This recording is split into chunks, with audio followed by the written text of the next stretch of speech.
Will you help us make that program permanent so we can stop paying dead people? Yes, Senator. Now, you served in Washington for years.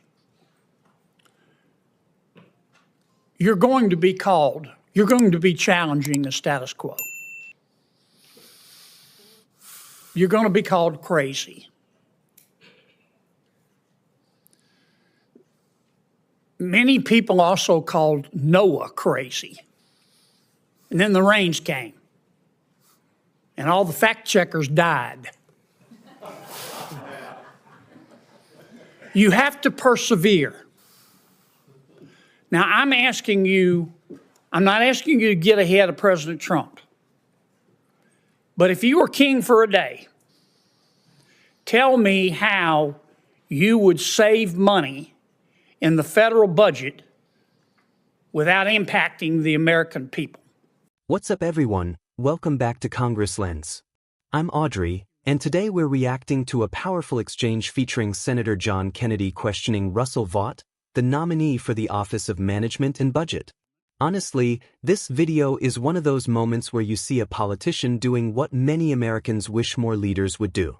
Calling out waste, demanding accountability, and speaking in a way that is both sharp and relatable. Senator John Kennedy does not just talk about government spending. Senator John Kennedy backs it up with facts, numbers, and real-world consequences. From billions of dollars sent to dead people to broken government systems, this conversation raises serious concerns about how taxpayer money is being handled. If you care about government transparency, fiscal responsibility, and straight talk in Congress, you are going to want to pay attention to this one. Before we dive in, make sure to like this video, subscribe to Congress Lens, and turn on notifications so you do not miss our breakdowns of the biggest political moments. Now, let's watch the full clip. Senator Kennedy. Thank you, Mr. Chairman.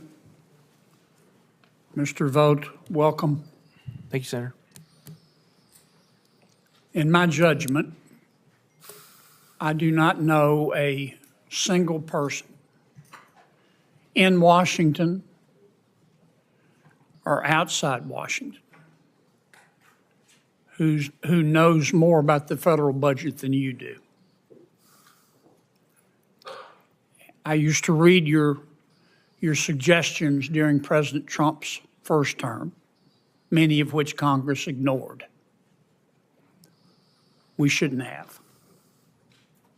I am delighted that the president picked you.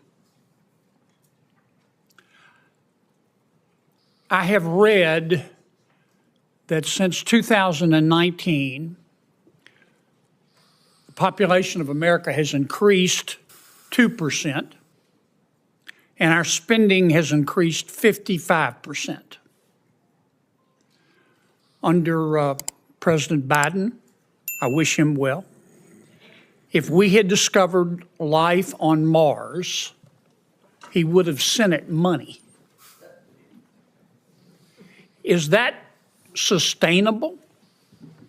Senator, it's totally unsustainable, and the problem is that you go on these trajectories that we are currently on, and you don't know when you're going to get to the point of which you have some major problems as an economy and as a country, and we know that historically. I hope you'll start with the low-hanging fruit.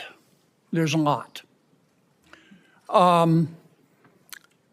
When we sent out stimulus checks to save our economy, $1.6 billion went to dead people, and the checks were cashed, obviously fraud. OMB has estimated that in fiscal year 2023, we sent out $1.3 billion of checks to dead people, which were cashed, obviously fraud. When you die in America, your name is sent to the Social Security Administration. As you know, you become part of the master death file. Senator Carper and I discovered that Social Security would not share that information with any other department of government. So we passed a bill saying you have to share it with Treasury and other people who write checks, so we'll stop paying dead people. Duh.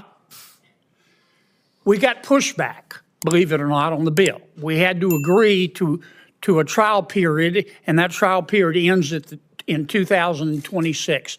Will you help us make that program permanent so we can stop paying dead people?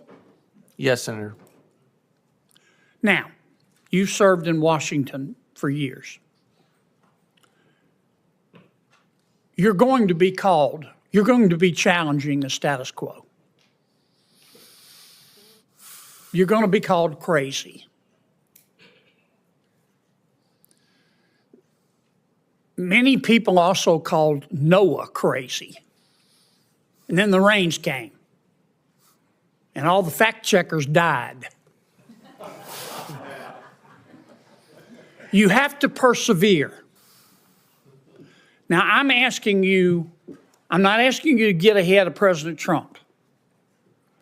But if you were king for a day, tell me how you would save money in the federal budget without impacting the American people. Thank you, Senator.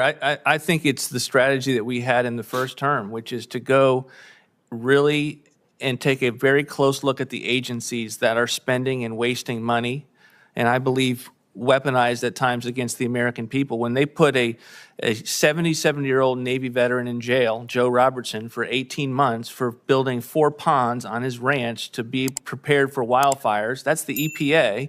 I think we have to look at that, and we have to look at the agencies that Congress has a vote on every single year through the appropriations process.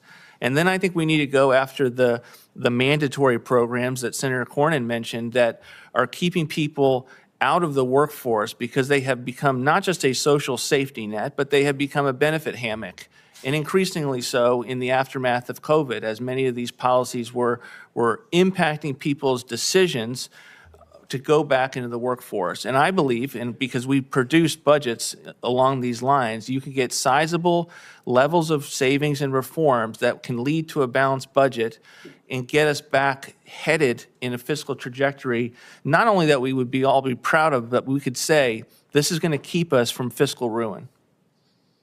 My time's expired. Ella Porter, do you have anything you'd like to add? Okay. Now's your shot. Thank you, Mr. Vought, for your time. Thank you. Congratulations. Good call there, young lady. After watching that, I have to say this clearly. Senator John Kennedy came prepared, informed, and completely on point. One of the strongest moments in this exchange was Senator John Kennedy calling out the fact that $1.6 billion in stimulus money went to dead people, and those checks were cashed. That is not a small mistake. That is a massive failure in government oversight, and Senator John Kennedy treated it with the seriousness it deserves. What I respect most is that Senator John Kennedy did not just complain. Senator John Kennedy pointed to a real, specific solution. The issue with the Social Security master death file not being shared across agencies is a perfect example of government inefficiency that should have been fixed years ago. The fact that Senator John Kennedy helped push legislation to correct this shows real leadership. When Senator John Kennedy asked Russell Vought whether the program should become permanent, it did not feel like a political stunt. It felt like a practical step toward protecting taxpayer money long-term. Another standout moment was when Senator John Kennedy challenged Russell Vought to imagine being king for a day. Not to hurt everyday Americans, but to cut waste without harming citizens. That framing matters. It shows Senator John Kennedy is not calling for reckless cuts. Senator John Kennedy is calling for smart, targeted reform. Russell Vaught's response about auditing agencies, reforming programs that discourage work, and addressing misuse of government power aligned closely with what Senator John Kennedy has been saying. But it is important to note that Senator John Kennedy led the conversation, set the tone, and kept the focus on accountability, fiscal discipline, and common sense.